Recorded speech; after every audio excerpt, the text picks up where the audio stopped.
Okay guys, Lenovo ने काफी सारा कंफ्यूजन फैला रखा है अपनी लीजियन सीरीज में नाम को लेके, और वो ही सेम हालत मचा रखी है लिनोवो आइडिया पैड सीरीज को लेके। आइडिया पैड सीरीज की जब आप ओरिजिनल वेबसाइट पे जाओगे तो वहां पे आपको देखने को मिलेगा कि आखिर जो जो पुराने वाले स्पेसिफिकेशंस हैं वही नए वाले चार्ट में उन्होंने डाल रखे हैं, और वहीं जब आप नीचे की तरफ जाओगे तो नए वाले स्पेसिफिकेशन आपको पॉपअप होके आ जाएंगे। जबकि आप ऊपर की तरफ देखोगे उनकी वेबसाइट पे, जैसा कि आप देख पा रहे हो स्क्रीन पर, तो जो प्राइसिंग है वो नई वाली है, लेकिन जो स्पेक्स हैं वो पुराने वाले हैं। वेल, ये सब पचड़े वाली छोड़ देते हैं, हम बात करते हैं अपने लैपटॉप के बारे में। अब दोस्तों, ये जो सीरीज है लिनोवो की आइडिया पैड, ये भी सेम लीजन की तरह दो हिस्सों में बटी हुई है। अब हम बात कर लेते हैं स्पेसिफिकली इसी लैपटॉप के बारे में। ये जो आइडिया पैड गेमिंग 3 सीरीज करके इसकी है लिनोवो की, इसके अंदर दो वर्जन अवेलेबल है दोस्तों। एक आपको AMD में देखने को मिलता है और दूसरा आपको इंटेल में देखने को मिलता है। जो आपका AMD वाला वर्जन है वो आइडिया पैड गेमिंग 3 AMD कहलाता है, और जो दूसरा वाला वर्जन है वो आइडिया पैड गेमिंग 3i कहलाता है, जिसके अंदर की आपका जो i का मतलब है वो इंटेल के प्रोसेसर से है। अब दोस्तों, ये वाला जो वर्जन लॉन्च हुआ है 3050 ग्राफिक्स कार्ड के साथ, आखिर इस वाले लैपटॉप में क्या खास बातें हैं, क्या नई बातें हैं, उनके बारे में बात करेंगे। So let's get started and welcome to the PC drive. तो दोस्तों, जो पहला नंबर आता है इसका, वो आता है प्रोसेसर का। इसके अंदर जो प्रोसेसर आपको देखने को मिलेगा वो है दोस्तों इंटेल की तरफ से 11 जनरेशन का i5 11300H। अब दोस्तों, जिन लोगों को प्रोडक्टिव टास्क करना है उनके लिए ये वाला जो प्रोसेसर है वो मैं कहूँगा कि अच्छा नहीं है, क्योंकि इसके अंदर आपको जो कोर्स देखने को मिलती हैं वो टोटल 4 है। बट ये जो 4 कोर है, ये इनकी जो क्लॉक स्पीड है वो 4.4 गीगाहर्ट्ज है, जो कि गेमिंग के लिए बहुत ज़्यादा ज़बरदस्त है। 3050 के का वो पूरा यूटिलाइजेशन कर पाएगा। लेकिन जो लोग वीडियो प्रोडक्शन करना चाहते हैं या फिर जो कैड ऑटो कैड वगैरह पे बात का काम करना चाहते हैं, मैटलैब पे काम करना चाहते हैं, उन लोगों के लिए अच्छा यही होगा वो 6 कोर वाले प्रोसेसर की तरफ जाए या फिर 8 कोर के प्रोसेसर जो अवेलेबल है मार्केट में उनकी तरफ जाए। बट जो गेमर्स हैं, अब दोस्तों जो गेमर्स हैं उनके लिए सबसे बेस्ट प्रोसेसर की सिर्फ क्लॉक स्पीड मायने रखती है, लेकिन जो ग्राफिक्स कार्ड है वो मायने रखता है सबसे ज़्यादा। तो दोस्तों, जो प्रोसेसर है हमारा वो गेमिंग के लिए एकदम परफेक्ट है। उसके अंदर हम कोई कमी नहीं निकाल सकते हैं आखिर ये हमें प्रोसेसर क्यों दिया है। जो 4.4 गीगाहर्ट्ज की आपकी क्लॉक्स हैं वो आपका जो सारा काम है वो चुटकियों में बहुत तेजी से करवा देंगी। और अगर आप अपने लैपटॉप को अपग्रेड कर रहे हो 30-40 हज़ार रुपये वाले लैपटॉप से, तो दोस्तों आपको जो सारी चीज़ें हैं वो बहुत ही तेजी से इस लैपटॉप में हो जाएंगी, और आप 4 से लेके 6 जो आपके टास्क होते हैं आप इजीली पैरेलल में कर सकते हो। आपके लैपटॉप में आपको जो लैगीनेस महसूस होती है वो नहीं होगी। अब दोस्तों, बढ़ते हैं इसके हम ग्राफिक्स कार्ड की तरफ। तो दोस्तों, इसका ग्राफिक्स कार्ड है वो है RTX 3050। इसके अंदर जो RTX 3050 टाइटन भी देखने को मिलेगा, बट इन दोनों में कोई डिफरेंस नहीं है, 5-8% का डिफरेंस है, जिसे कि हम साइड में कर देते हैं। अब हम इसके ग्राफिक्स कार्ड की बात करें तो दोस्तों, जो इसका ग्राफिक्स कार्ड है वो 1050 टाइटन या फिर 1650 जो आपका ग्राफिक्स कार्ड आता है आजकल कई सारे लैपटॉप में जो अवेलेबल है, उससे दोस्तों ये 3.5 गुना ताकतवर है, और जो 1050 टाइटन आता था उससे 4 गुना ताकतवर है। तो आप अंदाजा लगा सकते हो कि आपको एक काफी अच्छा खासा पावर हाउस मिल रहा है गेमिंग के मामले में। ये पावर हाउस दोस्तों मैं इसलिए कह रहा हूँ कि जो इस लैपटॉप की थर्मल सिस्टम है वो भी काफी अच्छे हैं, जिनके बारे में हम बाद में बात करेंगे।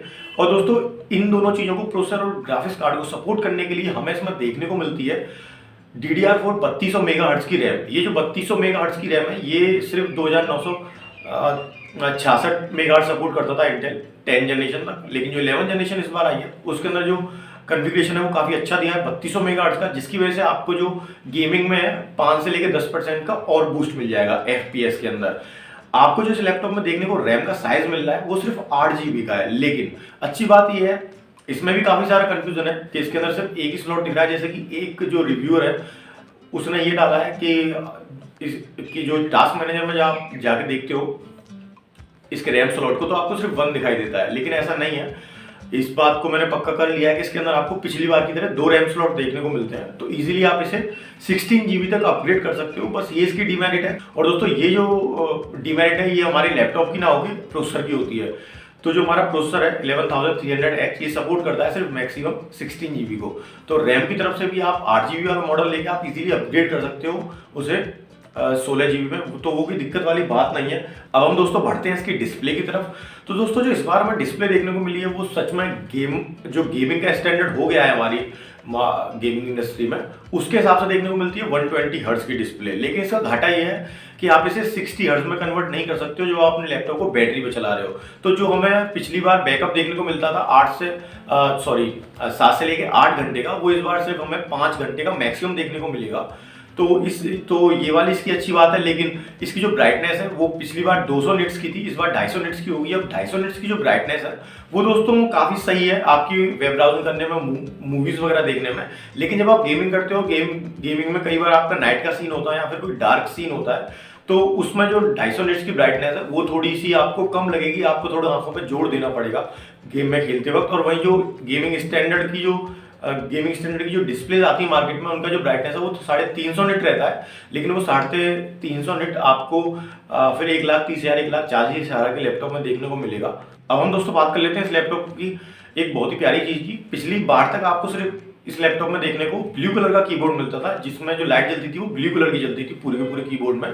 वहीं इस बार आपको 2 ऑप्शंस देखने को मिलते हैं, और जो कि पिछले वाले से दोनों के दोनों बेहतर है। एक पहली बात है, अगर आप इसका स्टैंडर्ड वर्जन लेते हो तो उसके अंदर आपको व्हाइट लाइट देखने को मिलेगी कीबोर्ड में, जो कि काफ़ी ज़्यादा सटल है और काफ़ी ज़्यादा अच्छी लगती है आंखों को देखने में, आंखों पर ज़्यादा जोर नहीं पड़ता है। और दूसरा, इसके अंदर आपको 4 जोन RGB कीबोर्ड मिलेगा।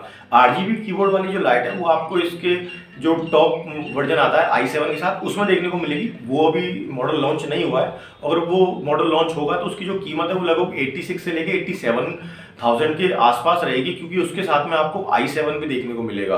तो इस बात को जरा ध्यान रखना, अगर आपको 3050 ग्राफिक्स कार्ड चाहिए और आपको उसके अंदर जो कीबोर्ड है RGB चाहिए, तो फिर ये लैपटॉप आपके लिए नहीं बना है। तो अब एक आध बात बची है इस लैपटॉप के बारे में। अब उन्हीं कुछ बातों में दोस्तों, पहली बात है इसका स्टोरेज सिस्टम को लेके काफ़ी हर कोई कंफ्यूज है, आखिर स्टोरेज सिस्टम इस लैपटॉप के अंदर कैसा होगा।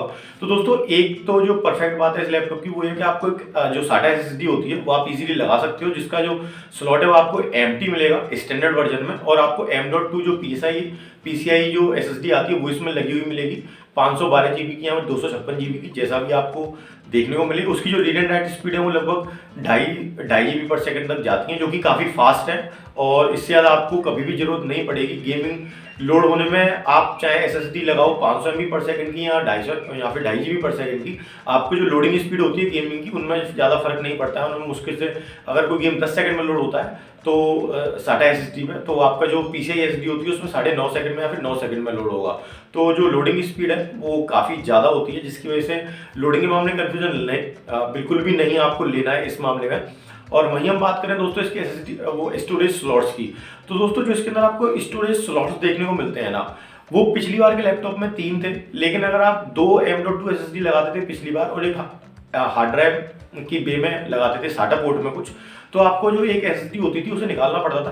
कहने का मतलब ये है, आप जो एक्टिव रख सकते थे अपने लैपटॉप के अंदर वो 2 ही स्टोरेज डिवाइस रख सकते थे एक टाइम पे। इस वाले लैपटॉप में जहाँ तक मुझे लगता है कि एक जो M.2 स्लॉट है वो आप इजीली देख सकते हो, फोटोज में वो इजीली लग सकता है। जो दूसरा जो स्टोरेज सिस्टम है हमारा SATA का वो भी दे रखा है, लेकिन जो थर्ड वाला ऑप्शन है वो जहाँ तक है हार्ड ड्राइव के नीचे की तरफ है, या फिर इस लैपटॉप में नहीं है। तो मोस्ट प्रोबेबली इस बार आपको, अगर आप अपने लैपटॉप में लगाने की कोशिश करोगे तो इस बार भी शायद 2 स्टोरेज सिस्टम ही एक साथ लगा पाओगे। अब दोस्तों इसका जो मेन फीचर है जिसके बारे में थोड़ा सा लंबा बात करना चाहूँगा वो है इसका दोस्तों थर्मल सिस्टम। इस लैपटॉप का जो थर्मल सिस्टम है वो क्वाड एग्जॉस्ट सिस्टम है। कहने का मतलब ये है, ये लैपटॉप अपने जो हवा फेंकता है वो चार तरफ गर्म हवा फेंकता है, जिसकी वजह से जो लैपटॉप के अंदर हीट जनरेट होती है वो काफ़ी जल्दी बाहर निकल जाती है। और दूसरी बात दोस्तों इस क्वाड सिस्टम की ये है, जो इसके जीपीयूज हैं, पिछली बार वाले जैसे आप जीपीयू फैंस देख सकते हो वो इकट्ठे थे एक साथ, जिसका जो हीट डिसिपेशन होता है वो अच्छा नहीं होता, उसकी जो इफिशियंसी होती है वो लो होती है, लेकिन वो चीप पड़ता है। लेकिन इस बार इन्होंने जो थर्मल सिस्टम है उसे अपग्रेड कर दिया, जो कि स्टैंडर्ड थर्मल सिस्टम होता है, डिस्क्रीट फैन, जिसके अंदर डिस्क्रीट फैन सिस्टम दिया जाता है, डुअल फैन सिस्टम दिया जाता है, डिस्क्रीट डुअल फैन सिस्टम, वो इन लोगों ने दे रखा है, जिसकी वजह से जो लैपटॉप की जो कूलिंग पावर है वो काफ़ी ज़्यादा बढ़ी हुई आपको मिलेगी, और आपका जो लैपटॉप है वो इजीली 3050 और Core i5 को हैंडल कर पाएगा। दोस्तों पिछली बार इन लोगों ने यूज़ कर रखा था इसके अंदर GTX 1650, जो कि एक लो TDP का ग्राफिक्स कार्ड है, जिसकी वजह से इन्होंने जो एग्जॉस्ट सिस्टम दे रखा था वो भी नॉन सेपरेटेड दे रखा था, एक ही जगह पे था इकट्ठा, तो जिसकी वजह से लैपटॉप इजीली ठंडा हो जाता था। बट जो 3050 है वो एक हाई TDP का ग्राफिक्स कार्ड है, जिसके साथ वो सिस्टम काम नहीं करता है, इस वजह से इन लोगों ने उसे अपग्रेड कर दिया है, जो कि बहुत अच्छी बात है। अब दोस्तों जो इसका लास्ट पॉइंट बचा है लैपटॉप का वो है दोस्तों इसकी बिल्ड क्वालिटी और डिज़ाइन। जो दोस्तों इसकी डिज़ाइन है वो तो सिमिलर है पिछले वाले लैपटॉप की, लेकिन जो इसकी बिल्ड क्वालिटी है वो काफ़ी ज़्यादा चेंज हो गई है। इस बार का जो वर्जन आता है ये आपका स्टैंडर्ड जो रग्ड वर्जन आते हैं मिलिट्री के हिसाब से वो है, ये काफ़ी ज़्यादा वाइब्रेशन सह सकता है, और इसके अंदर जो प्लास्टिक उन्होंने यूज़ करी है काफ़ी ड्यूरेबल है। इसके रेस्पेक्ट में जो आपको अदर कंपनीज के लैपटॉप मिलते हैं थोड़े फैंसी टाइप के दोस्तों, वो जब आप डिब्बे में से बाहर निकालते हो तब तो वो बहुत प्यारे लगते हैं और बहुत अच्छे लगते हैं, लेकिन उन्हें 8-10 महीने यूज़ करने के बाद उनका स्क्रैच आ जाता है। जो उनका बिल्ड मटेरियल होता है वो लुक्स के हिसाब से बनाया जाता है, जिसकी वजह से वो ड्यूरेबल नहीं होता। लेकिन इसके अंदर आपको लैपटॉप के अंदर जो भी लुक्स हैं वो सारे सटल मिलते हैं, प्रोफेशनल मिलते हैं और बहुत ही ज़्यादा काम तरह के मिलते हैं। ये आपको देखने से पता नहीं पड़ेगा कि ये आखिर गेमिंग लैपटॉप है। तो जिसकी वजह से अगर आप ड्यूरेबिलिटी की बात करोगे, रगनेस की इसकी बात करोगे, तो इस लैपटॉप की वो ज़्यादा अच्छी रहेगी। और वहीं दोस्तों हम बात करें इसके वजन की, तो इसका जो वजन है वो लगभग 2.8 kg के लगभग जाता है, जो कि एक नॉर्मल है गेमिंग लैपटॉप के लिए। तो दोस्तों ये कुछ बातें थी इस लैपटॉप के बारे में जो कि मैं आपको बताना चाहता था। लेकिन 3050 के आपको कई सारे और ऑप्शंस अवेलेबल हैं, अगर आप उनकी तरफ भी देखना चाहते हो तो इन सब चीज़ों की लिंक्स जो है वो मैं नीचे की तरफ दे दूंगा। बट एक बात को ध्यान रखना, जब भी आप इस प्राइस रेंज में 70,000 से लेके 90,000 की रेंज में जब भी आप कोई लैपटॉप चूज करते हो और उसके अंदर आप फैंसीनेस ज़्यादा चुनोगे, तो ध्यान रखना दोस्तों जो फैंसीनेस होती है वो ड्यूरेबल नहीं होती है इस प्राइस रेंज में। तो इस बात का आपको जरा ध्यान रखना है। ये वाले लैपटॉप मैं आपसे बोलूँगा, ये मैं रिकमेंड करूँगा आप लोगों को लेने के लिए। ये काफ़ी अच्छा लैपटॉप है, काफ़ी सटल है और इजीली आपके 4 से लेके 5 साल कटवा देगा गेमिंग के मामले में भी, क्योंकि जो ग्राफिक्स कार्ड दिया गया है वो काफ़ी ज़्यादा पावरफुल है। वेल दोस्तों, ये थी आज की वीडियो हमारी, and thanks a lot for watching the video. If you are new to the channel then subscribe to the channel. और दोस्तों, अगर आपको वीडियो में कोई भी कमी लगी हो तो आप नीचे कमेंट में लिख के मुझे जरूर बताएं। और आप लोगों को कोई पर्सनल लैपटॉप पसंद हो तो आप उसकी भी डिमांड कर सकते हैं, मैं उसकी वीडियो बना दूंगा। And thanks a lot for watching the video. Bye bye, take care.